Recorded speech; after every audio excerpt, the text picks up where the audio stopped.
पुराने ज़माने में ना विद्यार्थी गुरुकुल में जाके पढ़ा करते थे। बच्चों को शिक्षा ग्रहण करने के लिए गुरुकुल ही भेजा जाता था।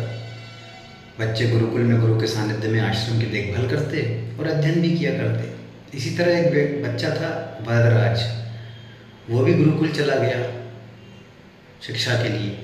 वहाँ आश्रम में अपने साथियों से घुलने मिलने लगा, लेकिन पढ़ने में वह बहुत ही कमज़ोर था। सो गुरुजी की कोई भी बात उसके समझ में ही नहीं आती थी। इस कारण सभी के बीच में वह उपहास का कारण बनता। उसके सारे साथी अगली कक्षा में चले गए, लेकिन वो आगे ही नहीं बढ़ पाया। गुरुजी ने भी आखिर हार मारकर उसे बोला, बेटा वरदराज, मैंने सारे प्रयास करके देख लिए। अब यही उचित होगा कि तुम अपना समय बर्बाद मत करो और अपने घर चले जाओ। घर वालों की काम में मदद करो। वरदराज ने भी सोचा, शायद विद्या मेरी किस्मत में ही नहीं है, और भारी मन से ना वो गुरुकुल से निकल गया घर के लिए। दोपहर का समय था। रास्ते में उसे प्यास लगी। इधर उधर देखने पे उसने पाया कि थोड़ी ही दूरी पे ना कुछ महिलाएं कुएं से पानी भर रही थी। वह कुएं के पास चला गया। वहाँ पत्थरों पर ना रस्सी के आने जाने से ना निशान बने हुए थे। तो उसने महिलाओं से पूछा, ये निशान आपने कैसे बनाए? तो एक महिला ने जवाब दिया, बेटे, ये निशान हमने नहीं बनाए। ये तो पानी खींचते खींचते समय इस कोमल रस्सी के बाहर आने से, बार बार आने जाने से इस ठोस पत्थर पर भी ऐसे ही निशान बन गए हैं।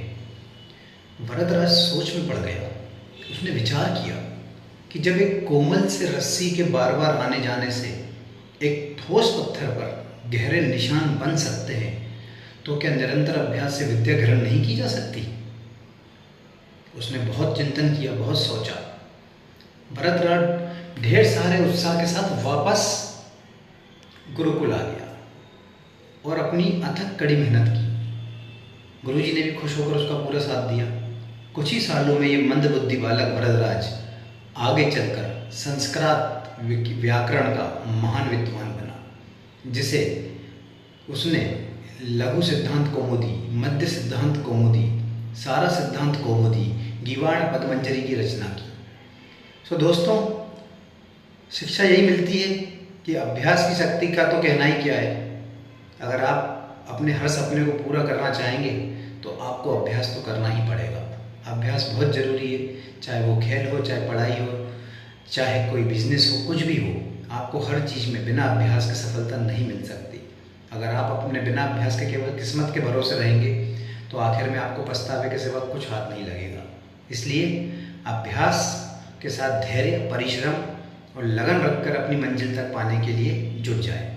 Thank you.